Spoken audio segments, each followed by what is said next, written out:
রব্বিরহামহুমা কামা রব্বায়ানি সগীরা। আল্লাহু আকবার।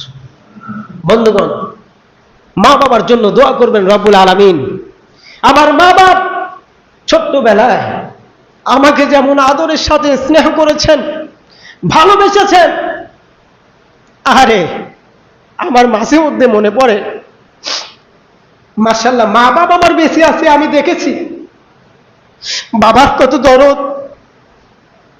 ছোটবেলায় ঈদের দিনে আমরা গুটি খেলতাম, ময়লা আবর্জনা দিয়ে আমরা খেলাধুলা করতাম।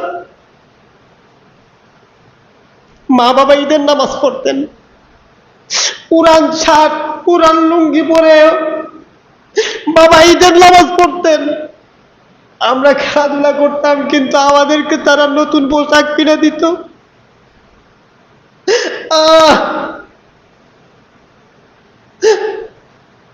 ভাইরা আমার, আমি অনুরোধ করবো আপনাদেরকে সেই মা বাবার নাফরমানি করবেন না।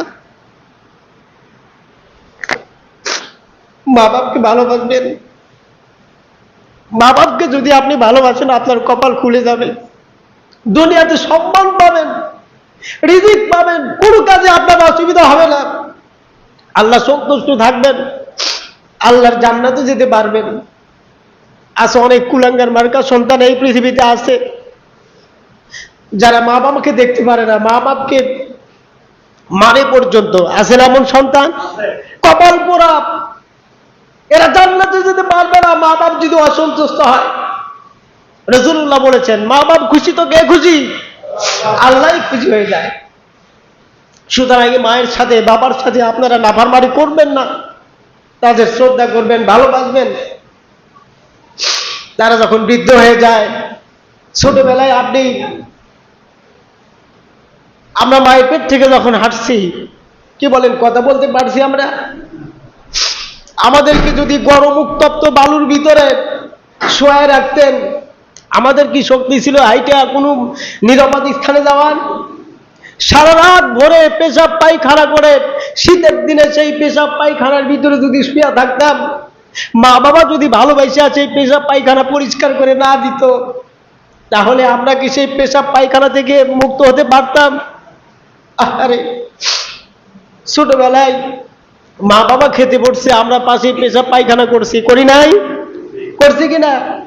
মা বাপ কি কখনো রাগ করে ঢেলটা ফাঁকে ফালা দিছে? দেয় নাই।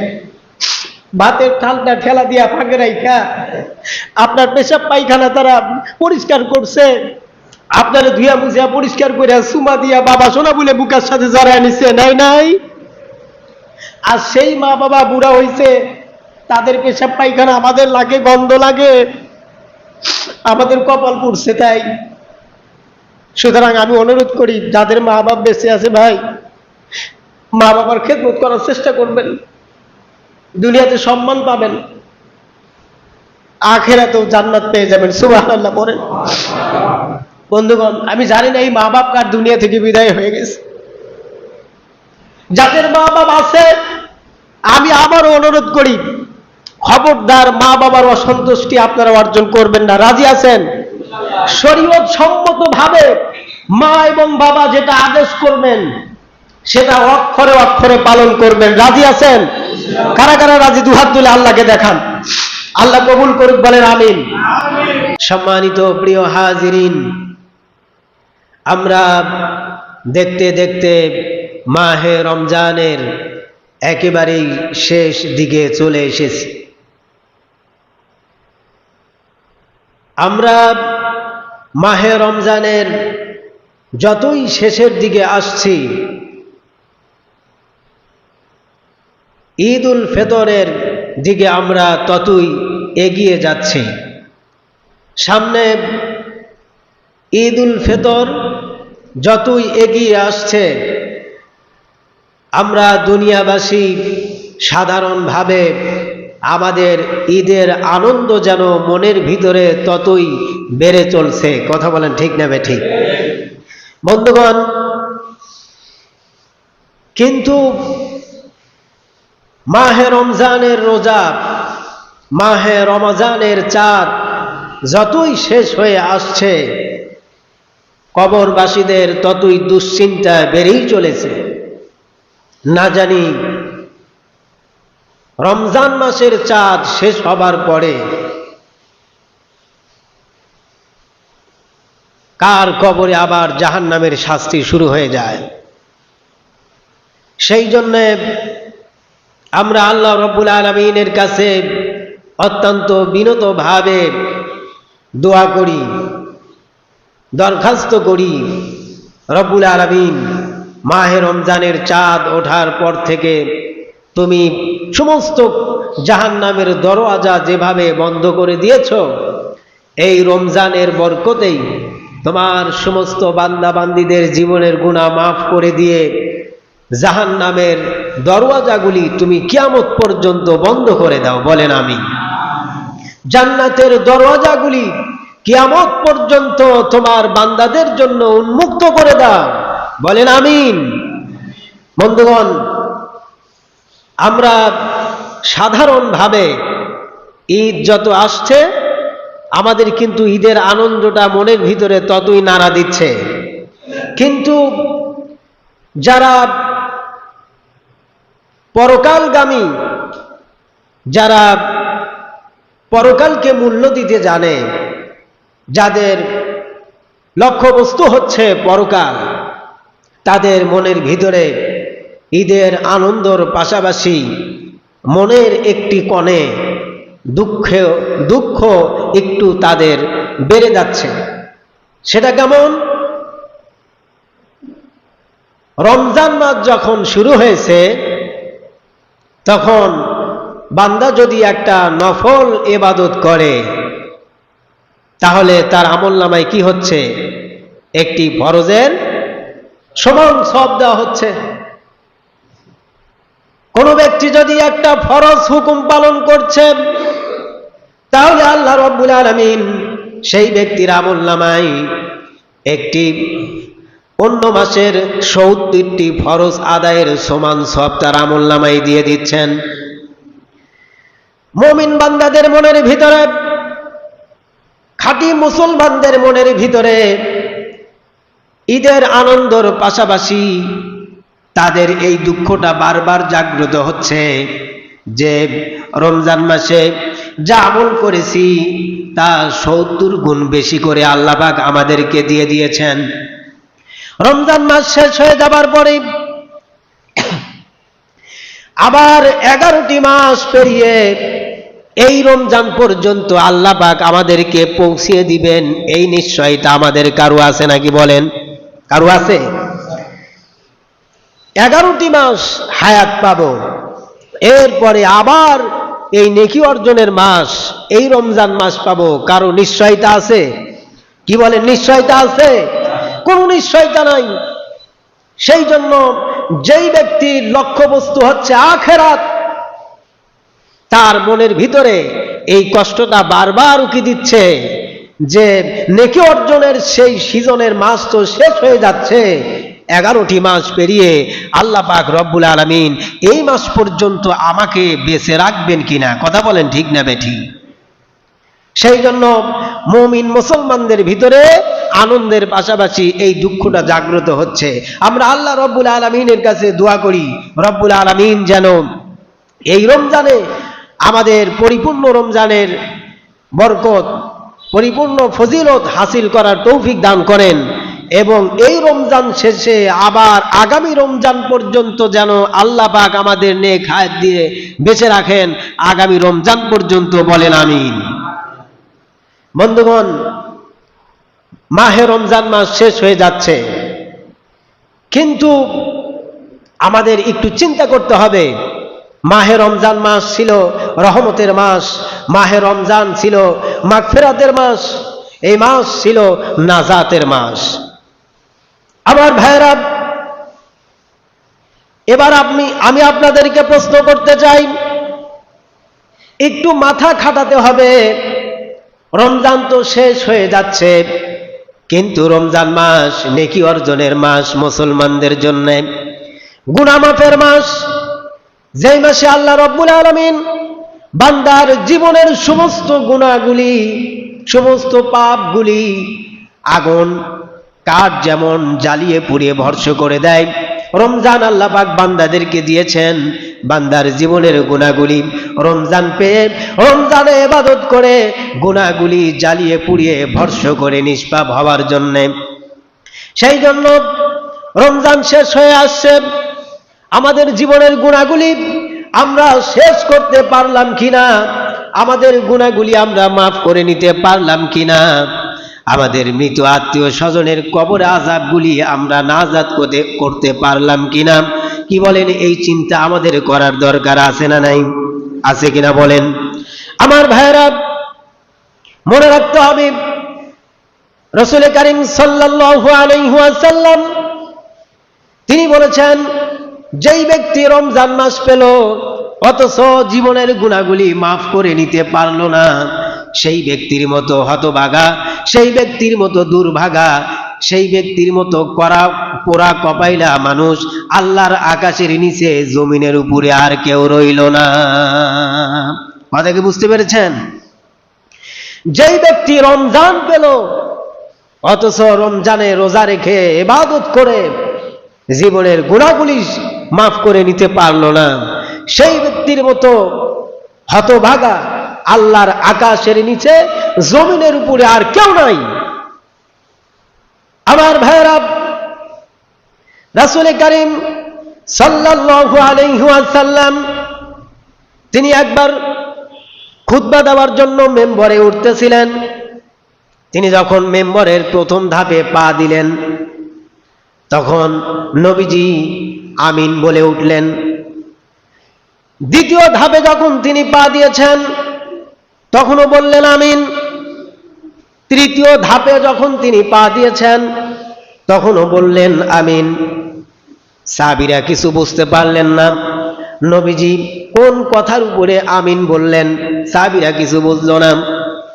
একজন সাহাবী রাসূলকে জিজ্ঞেস করলেন, নবীজি কিছুই তো বুঝতে পারলাম না, আপনি মেম্বরে উঠতেছিলেন আর জোরে জোরে আমিন বলতেছিলেন, নবীজি কোন কারণে আপনি আমিন বললেন? আমরা তো কিছুই বুঝতে পারলাম না। আল্লাহর হাবিব সাল্লাল্লাহু আলাইহি ওয়াসাল্লাম তিনি সাহাবীদের সামনে সেই আমিন বলার ঘটনাটি ব্যাখ্যা করলেন। রাসূল বললেন, আমি যখন মেম্বরের প্রথম ধাপে পা দিলাম, ফেরেশতা জিবরাইল এসে আমাকে শোনালেন, বাউদা মান আরাদাকা রমাদান ফালাম ইগফার লাহু কুলতু আমিন। সাহাবীদেরকে আল্লাহর হাবিব বললেন, সাহাবীরা আমি যখন মেম্বরের প্রথম ধাপে পা দিলাম, ফেরেশতা জিবরাইল এসে আমারে বলে দিল, নবীজি মাহে রমজান মাস পাবার পরেও যেই ব্যক্তি জীবনের গুনাহগুলি মাফ করে নিতে পারলো না, সেই ব্যক্তি ধ্বংস হয়ে যাক। আমি রাসূল বলেছি আমিন। রাসূলুল্লাহর কাছে ফেরেশতা জিবরাইল এসে বললেন, রমজান মাস পাবার পরে যেই ব্যক্তি রমজানে রোজা রেখে তারাবি পড়ে 5 ওয়াক্ত নামাজ কায়েম করে জিকির আজগার করে রমজানে আল্লাহর দাসত্ব করে গোলামি করে যেই ব্যক্তি এই রমজান মাসে জীবনের গুনাহগুলি মাফ করে নিতে পারে নাই, ফেরেশতা জিবরাইল বলেছেন, নবীজি সেই ব্যক্তি ধ্বংস হয়ে যাক। আর রাসূল বলেছেন আমিন। কে বলেছেন? কে বলেছেন? আমিন বলেছেন রাসূল। যিনি আমিন বলেছেন, কি বলেন, তার আমিন আল্লাহর দরবারে কবুল হবে কি হবে না? হবে কিনা বলেন? 100% কবুল হবে, কোনো সন্দেহ নাই। রাসূল যেই ব্যাপারে আমিন বলবেন অবশ্যই সেটা আল্লাহর দরবারে মঞ্জুর হয়ে যাবে, কোনো সন্দেহ নাই। বন্ধুগণ, আমি আপনাদেরকে বলতে চাই, তাহলে এই যে আমরা রমজান মাস প্রায় শেষের দিকে, কিন্তু আমি আপনি একবার কি চিন্তা করেছি যে আমাদের জীবনের গুনাহগুলি শেষ হলো কিনা? জীবনের গুনাহগুলি মাফ করতে পারলাম কিনা? এখন পর্যন্ত এই নিশ্চয়তা আমাদের আছে? নাই। সুতরাং এই রমজান পেয়ে যদি জীবনের গুনাহগুলি আমরা মাফ করে নিতে না পারি, তাহলে ফেরেশতা জিবরাইল বলেছেন সেই ব্যক্তি ধ্বংস হোক, রাসূল বলেছেন আমিন। অবশ্যই সেই ব্যক্তির জন্য ধ্বংস যেই ব্যক্তি রমজান পাবার পরেও রমজানে আল্লাহর দাসত্ব গোলামি করে জীবনের গুনাহগুলি মাফ করে নিতে পারে নাই। বন্ধুগণ, সেই জন্য এখনো সময় আছে, আছে কিনা বলেন? এখনো সময় আছে। একটু হিসাব নিকাশ করেন, রমজানের রোজা তো প্রায় শেষ করে দিলাম, আমার জীবনের গুনাহগুলি আমি মাফ করতে পারলাম কিনা। মাফ হয় নাই এই চিন্তা করে মাঝখানে ৩-৪ দিন আমরা যা সময় পাবো আল্লাহর দরবারে সেজদা দিয়া দু চোখের পানি ফেলে জীবনের গুনার কথা স্মরণ করে মাফ চাইতে থাকবো। মাফ পাওয়ার আশায় পূর্ণ আস্থার সাথে আপনি যদি আল্লাহ পাকের কাছে এভাবে মাফ চাইতে পারেন, তাহলে এখনো সময় আছে। অবশ্যই আল্লাহ পাক রব্বুল আলামিন আমাদের জীবনের গুনাহগুলি মাফ করতে পারেন কি পারেন না। সুতরাং উদাত্ত আহ্বান হচ্ছে আমরা নিজেদের একটু হিসাব করি, আমার গুনাহ মাফ হলো কিনা, আর মাফ হয় নাই এই চিন্তা করে আল্লাহ পাকের কাছে আমরা বেশি বেশি জীবনের গুনাহগুলি মাফ চেয়ে নেই, নতুবা আমরা হব আকাশের নিচে জমিনের উপরে একজন ধ্বংস ব্যক্তি। কথা বলেন ঠিক না বেঠিক? আমার ভাইরা, রাসূল কারীম সাল্লাল্লাহু আলাইহি ওয়াসাল্লাম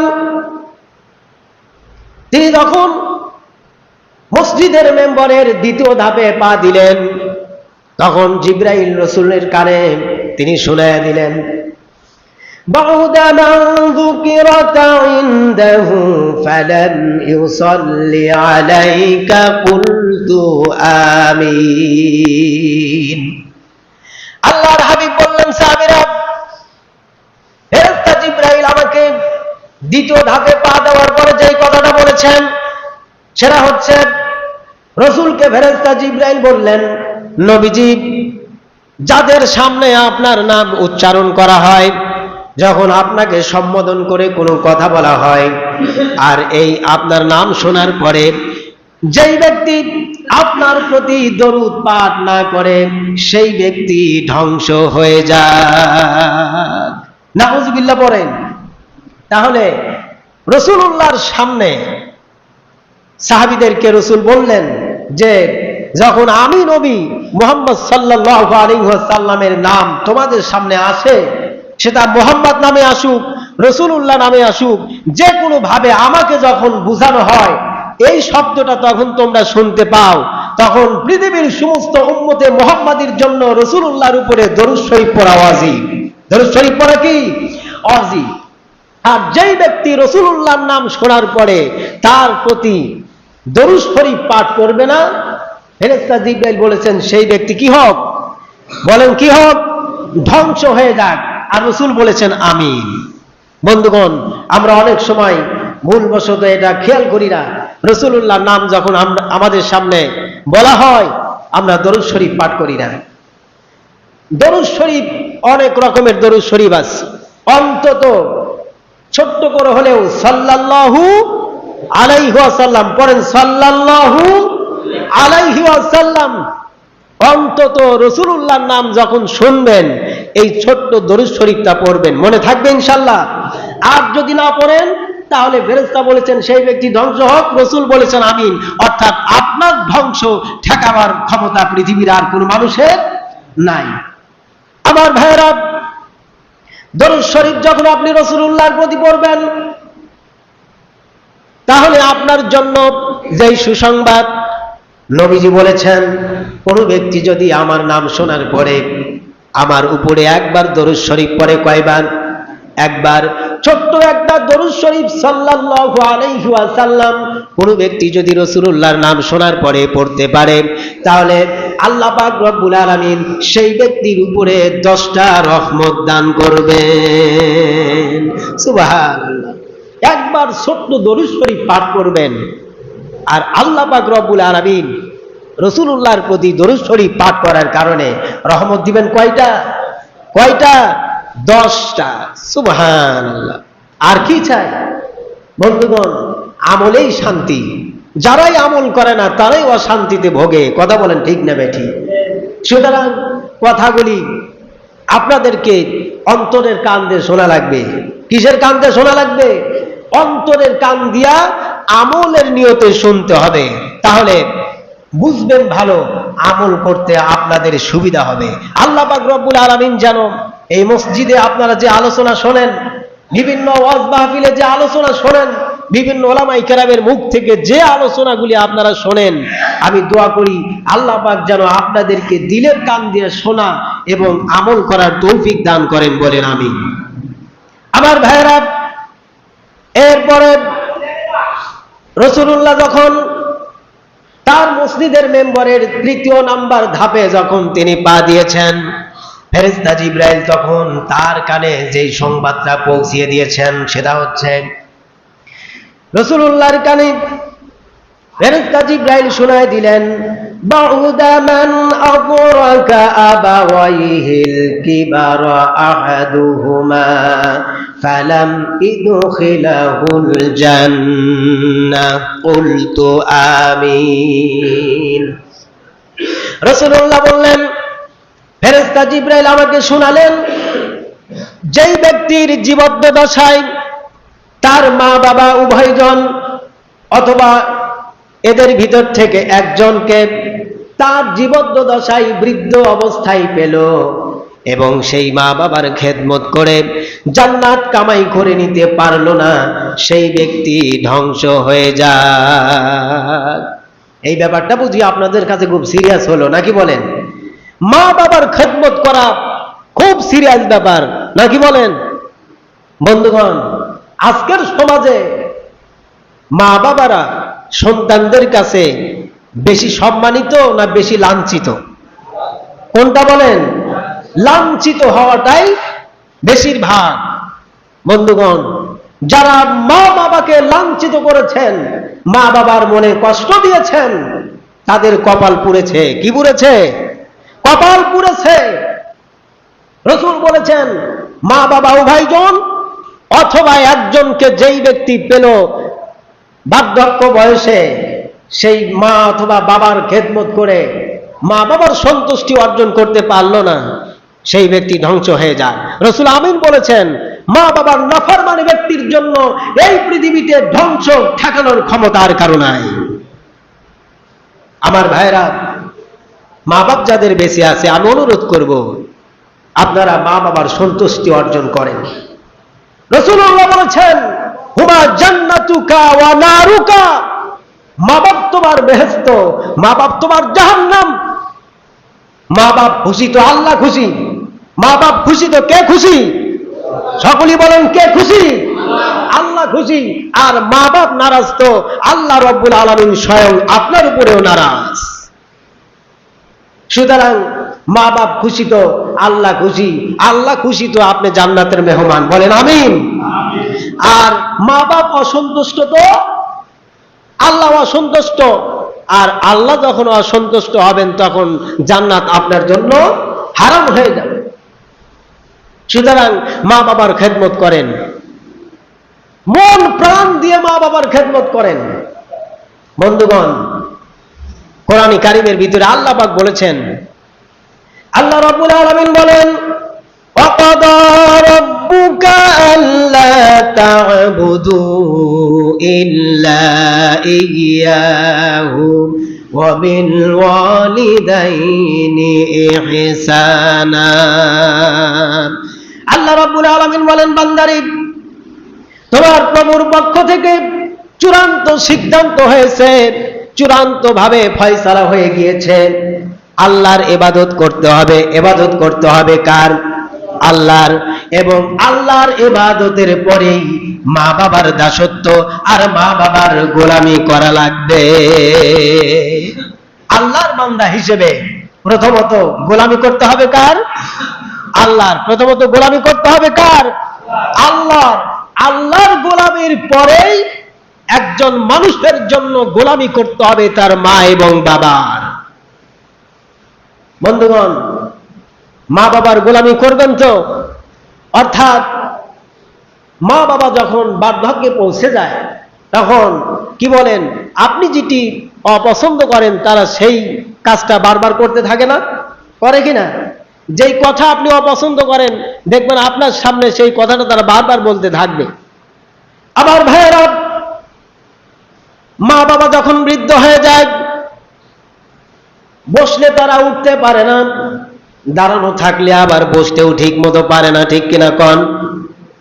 আমার ভাইয়েরা, যেই কাজ করতে আপনি নিষেধ করবেন, দেখবেন ছোট্ট পোলাপানের মতো মা বাবারা বার্ধক্য সময়ে সেই কাজটা বারবার করবে।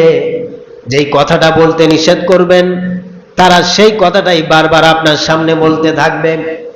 আল্লাহ রাব্বুল আলামিন হুঁশিয়ার করে দিয়েছেন, পৃথিবীর মানুষেরা শোনো, ইম্মা ইয়াবলুগান্না ইনদাকাল কিবারা আহাদুহুমা আও কিলাহুমা উফফিন ওয়া লা তানহারহুমা ওয়া কুল লাহুমা কাওলান কারীমা। আল্লাহ পাক বলছেন, বান্দারে, তোমাদের মাঝে তোমার মা বাপ যখন বার্ধক্যে পৌঁছে যায়, তখন তাদের কাজকর্ম, তাদের কথাবার্তা, চলাফেরা, ওঠা বসায় তোমরা কখনোই তাদের সাথে রাগ করে মাথা ঝাঁকি দিয়া কথা বলতে পারবে না। তাদের সামনে তোমরা বিনয়ের ডানা বিছায়া দাও, এবং ধুমুক তো দিতে পারবেই না, রাগ করতে তো পারবেই না, রহমতের ডানা বিছায়া দিবে তোমার মা বাবার উপরে। তাদেরকে ভালোবাসবে, শ্রদ্ধা করবে, তাদের অসহ্যনীয় কথাবার্তা, কাজকর্মগুলি তোমরা বরদাস্ত করবে, এবং আমার কাছে তোমরা দোয়া করবে। আল্লাহ পাক বলছেন, রব্বির হামহুমা কামা রব্বায়ানি সগীরা। পারেন সবাই? সবাই পারেন? পড়েন, রব্বির হামহুমা কামা রব্বায়ানি সগীরা। আল্লাহু আকবার। বন্ধুগণ, মা বাবার জন্য দোয়া করবেন রব্বুল আলামিন। আমার মা বাপ ছোট্টবেলায় আমাকে যেমন আদরের সাথে স্নেহ করেছেন, ভালোবেসেছেন, আরে আমার মাঝে মধ্যে মনে পড়ে, মাশাআল্লাহ, মা বাবা আমার বেশি আছে, আমি দেখেছি বাবার কত দরদ। ছোটবেলায় ঈদের দিনে আমরা গুটি খেলতাম, ময়লা আবর্জনা দিয়ে আমরা খেলাধুলা করতাম। মা বাবা ঈদের নামাজ পড়তেন, পুরান শার্ট, পুরান লুঙ্গি পরে বাবা ঈদের নামাজ পড়তেন। আমরা খেলাধুলা করতাম, কিন্তু আমাদেরকে তারা নতুন পোশাক কিনে দিত।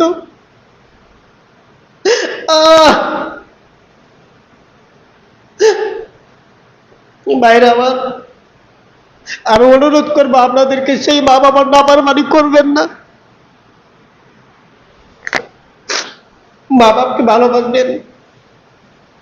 মা বাপকে যদি আপনি ভালোবাসেন, আপনার কপাল খুলে যাবে, দুনিয়াতে সম্মান পাবেন, রিজিক পাবেন, কোনো কাজে আপনার অসুবিধা হবে না, আল্লাহ সন্তুষ্ট থাকবেন, আল্লাহর জান্নাতে যেতে পারবেন। আছে অনেক কুলাঙ্গার মার্কা সন্তান এই পৃথিবীতে আছে, যারা মা বাবাকে দেখতে পারে না, মা বাপকে মারে পর্যন্ত। আছে এমন সন্তান? কপাল পোড়া, এরা জান্নাতে যেতে পারবে না মা বাপ যদি অসন্তুষ্ট হয়। রাসূলুল্লাহ বলেছেন, মা বাপ খুশি তো কে খুশি? আল্লাহই খুশি হয়ে যায়। সুতরাং মায়ের সাথে, বাবার সাথে আপনারা নাফরমানি করবেন না, তাদের শ্রদ্ধা করবেন, ভালোবাসবেন। তারা যখন বৃদ্ধ হয়ে যায়, ছোটবেলায় আমরা মায়ের পেট থেকে যখন হাঁটছি, কি বলেন, কথা বলতে পারছি আমরা। আমাদেরকে যদি গরম উত্তপ্ত বালুর ভিতরে শোয়ায় রাখতেন, আমাদের কি শক্তি ছিল হাইটা কোনো নিরাপদ স্থানে যাওয়ার? সারা রাত ভরে পেশাব পায়খানা করে, শীতের দিনে সেই পেশাব পায়খানার ভিতরে যদি শুয়ে থাকতাম, মা বাবা যদি ভালোবাসা সেই পেশাব পায়খানা পরিষ্কার করে না দিত, তাহলে আমরা কি সেই পেশাব পায়খানা থেকে মুক্ত হতে পারতাম? আরে ছোটবেলায় মা বাবা খেতে পড়ছে, আমরা পাশে পেশাব পায়খানা করছি, করি নাই? করছি কিনা? মা বাপ কি কখনো রাগ করে ঢেলটা ভাগে ফালা দিছে? দেয় নাই। ভাতের থালটা ঠেলা দিয়া ফাঁকে রাইখা আপনার পেশাব পায়খানা তারা পরিষ্কার করছে, আপনারা ধুয়া মুছিয়া পরিষ্কার করে সুমা দিয়া বাবা সোনা বলে বুকের সাথে জড়ায় নিছে, নাই নাই?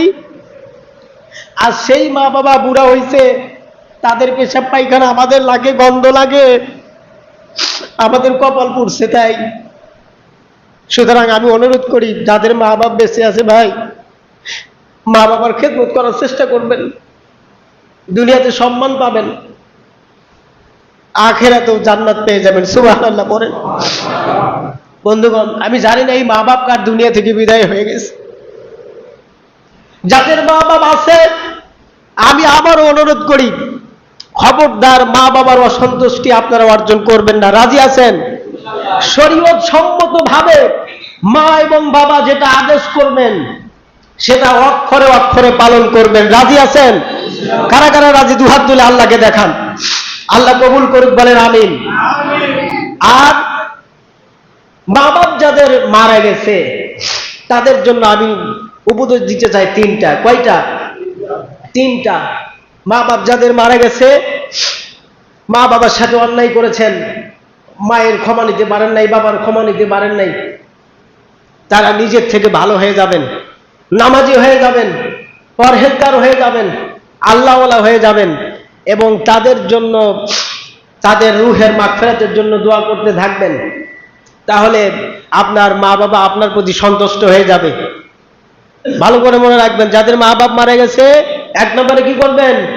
নিজে ভালো হয়ে যাবেন, নামাজি হবেন, আল্লাহওয়ালা হয়ে যাবেন। তাহলে মা বাপ কবর থেকে আপনার উপরে রাজি হয়ে যাবে, খুশি হয়ে যাবে। এরপরে মা বাবার বয়সী যেই সমস্ত মানুষ আছে, বাবার ফ্রেন্ড, মায়ের বান্ধবী যারা আছে, আপনারা এদেরকে সম্মান করবেন। সাধ্য থাকলে তাদের খোঁজ খবর নেবেন, তাদের কাছে কিছু হাদিয়া তোহফা পাঠাবেন মা বাবার কথা স্মরণ করে। তাহলে মা বাবা আপনার প্রতি সন্তুষ্ট হয়ে যাবে। এবং মা বাবার জন্য দান সদকা করবেন। কি করবেন? দান সদকা করে করে তাদের রুহের মাগফিরাতের জন্য দান সদকা করবেন, সওয়াব রেসানি করবেন তাদের কবরে। তাহলে এই তিনটা কাজ যদি আপনারা করতে পারেন, যাদের মা বাপ মারা গেছে, করলে পরে তারা কবরে আসান পাবে, তারা আপনাদের জন্য দোয়া করবে। মনে থাকবে তো ইনশাল্লাহ? মা বাপ বেঁচে থাকলে অবশ্যই তাদের সম্মান করবেন, শরীয়তের সমস্ত কথা অক্ষরে অক্ষরে পালন করবেন। আর যাদের মারা গেছে, এক নম্বরে নিজে কি হবেন? আপনারা বলছি আমার কথা বুঝতে পারতেছেন না, তাই না? এক নম্বরে ভালো হয়ে যাবেন নিজে, অর্থাৎ নামাজি হয়ে যাবেন, আল্লাহর গোলামে পরিণত হয়ে যাবেন। দুই নম্বরে মা বাবার বন্ধু বান্ধবী যারা আছে, মায়ের বান্ধবী, বাবার বন্ধু, এদেরকে সম্মান করবেন, তাদের খোঁজ খবর রাখবেন সাধ্য অনুযায়ী। এরপরে তাদের জন্য বেশি বেশি দান সদকা করবেন আল্লাহর রাস্তায়। তাহলে মা বাপ কবর থেকে এই যে আপনার এই কাজের জন্য তারা আসান পেয়ে যাবে এবং আপনাদের জন্য রুহানিভাবে আল্লাহর কাছে দোয়া করতে থাকবে। আল্লাহ পাক যেন তৌফিক দেন, বলেন আমিন। এরপরে আর ঈদের আগে আমি আর জুমা পাবো না। ঈদের আগে কি আর জুমা আছে? না, এখন যে জুমা আসছে সেটা রমজানের বাইরে এবং আপনার ঈদের পরে। তো রমজানের ঈদের দিনে 13টা সুন্নাত আছে। কয়টা বলেন? 13টা সুন্নাত আছে। সেই সুন্নাতগুলির ব্যাপারে আমরা কিন্তু সকলেই জ্ঞাত না, ঠিক না? সকলেই কি আমরা জানি? জানি না। সেই সুন্নাতগুলি আপনারা আমল করার চেষ্টা করবেন। সেটা হচ্ছে, আমি আপনাদেরকে বলবো ইনশাল্লাহ সুন্নাত এই 13টার কথা গুনে গুনে মনে রেখে আপনারা সেই সুন্নাতগুলি আমল করার চেষ্টা করবেন। ঈদের দিনে যে 13টি সুন্নাত, সেটা ভালো করে মনে রাখেন। 1 নম্বর সুন্নাত হচ্ছে ঈদের দিনে অতি প্রত্যুষে ঘুম থেকে জাগা, খুব ভোরে ঈদের দিনে ঘুম থেকে জাগা, এটা হচ্ছে ঈদের দিনের 1 নম্বর সুন্নাত। 2 নম্বর সুন্নাত হচ্ছে মেসওয়াক করা। কি করা? মেসওয়াক করা। বন্ধুগণ, আমরা ব্রাশ করি, এটা তো করবেনই, কিন্তু ব্রাশের পরে আপনারা কি করবেন? ওযুর আগে মেসওয়াক করবেন গাছের ডাল দিয়া। কি দিয়া? গাছের ডাল দিয়া মেসওয়াক করবেন, 2 নম্বর সুন্নাত। 3 নম্বর হচ্ছে উত্তম ভাবে গোসল করবেন। 4 নম্বর হচ্ছে ঈদের দিনে আপনার সাধ্য অনুযায়ী যে কয়টা পোশাক আপনার আছে, এই পোশাকের ভিতরে পাঞ্জাবি, জুব্বা, প্যান্ট, শার্ট যেটাই হোক না কেন, যা আপনি পরবেন পোশাক হিসেবে, এই পোশাকের ভিতরে সবচেয়ে ভালো সুন্দর যেই পোশাকটা আছে, ঈদের দিনে ওই পোশাকটা পরা হচ্ছে 4 নম্বর সুন্নাহ। ভালো করে মনে রাখবেন কিন্তু। এরপরে 5 নম্বরে শরীয়ত সম্মতভাবে সাজসজ্জা করবেন। শরীয়ত সম্মত সাজসজ্জা করবেন। শরীয়ত সম্মত এই জন্য বলা হচ্ছে, এখন বর্তমান সময়ের যে সমস্ত সাজসজ্জা শুরু হয়ে গেছে, এখন মেয়েরা তো এই চুলু পাউডার, লিপস্টিক, চুলু পাউডার মাখতে সমস্যা নাই, এই লিপস্টিক, এরপরে নেল পালিশ, কত রকমের কত কি ঠোঁটে দেয় না, এগুলি শরীয়ত সম্মত না। আবার আমাদের যুবকেরা যেই সমস্ত এখন মডেলিং চুল কাটে, কি বলেন, এই চুল কাটা কি শরীয়ত সম্মত চুল কাটা? দেখছেন চুল কাটার মডেল? ইরে বাপ রে বাপ, পিছনে চুল নাই, সামনে ঘোড়ার চুলের মতো মতো এত বড় বড় চুল। আবার সাইডটা দেখবেন এই দিকে কাটা, এই দিকে কাটা, কেউ কেউ আবার যোগ দেয়, কেউ ক্রস গুণন দেয়, তার মানে ও ক্রস, আল্লাহ রিয়াদ থেকে হারিস, ও নিজেই ওর সার্টিফিকেট নিয়ে ঘরে। এই চুল কাটা শরীয়ত সম্মত চুল কাটা না। তো শরীয়ত সম্মত চুল কাটবেন, হয়তো বা একবারে ছোট রাখবেন, না হয় মিডিয়াম করে মাঝামাঝি ভাবে রাখবেন, না হয় সুন্নাতে বাবরি রাখার চেষ্টা করবেন ইনশাআল্লাহ। এটা হলো 5 নম্বর। এরপরে 6 নম্বর যে সুন্নাত, সেটা হচ্ছে খুশবু ব্যবহার করবেন, আতর ব্যবহার করবেন, সেন্ট, যেটাতে অ্যালকোহল নাই, যেটা হালাল সেন্ট, হালাল আতর, এই জাতীয় আপনারা সেন্ট ব্যবহার করবেন ইনশাআল্লাহ। এরপরে 7 নম্বর হচ্ছে ঈদের নামাজটা ঈদগাহের মাঠে গিয়েই পড়া। কোনো কারণবশত হয়তো বৃষ্টি নামছে, ঈদগাহ মাঠ প্রস্তুত নেই, সেই হিসেবে আপনি মসজিদে নামাজ পড়তে পারবেন। এরকমের ওজোর ছাড়া ঈদগাহ নামাজ ঈদগাহে গিয়েই পড়তে হবে, এটা হলো সুন্নাত, এটা হচ্ছে সুন্নাত। এরপরে ঈদগাহে যাওয়ার পূর্বে রমজানের ঈদে কিছু মিষ্টি দ্রব্য খাওয়া, এটা হচ্ছে রাসূলুল্লাহর আরেকটা সুন্নাত ঈদের দিনে। কোরবানির ঈদে গরু জবে করে তারপরে খাওয়াটা হচ্ছে সুন্নাত, তাই না? আর রোজার ঈদের জন্য কিছু মিষ্টি দ্রব্য খাওয়া দেয়, ঈদগাহে যাওয়া কি সুন্নাত, এটা পালন করবেন।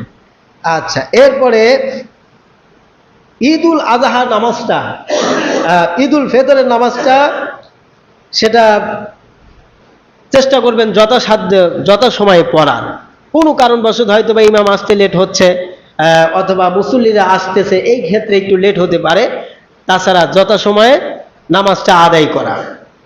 আচ্ছা, এরপরে পায়ে হেঁটে ঈদগাহ মাঠে যাওয়া, পায়ে হেঁটে ঈদগাহ মাঠে যাওয়া সুন্নাত। এখন যাদের ঈদগাহ মাঠটা বেশি দূরে, যদি সম্ভব হয় এই সুন্নাত পালন করার চেষ্টা করবেন, আর সম্ভব না হলে আপনাদের বাইক আছে, বিভিন্ন যানবাহনের মাধ্যমে যেতে পারবেন, যাওয়া নিষেধ না, তবে সুন্নাত যেটা বলা হচ্ছে সেটা হচ্ছে কি দিয়া যাওয়া, পায়ে হেঁটে যাওয়া।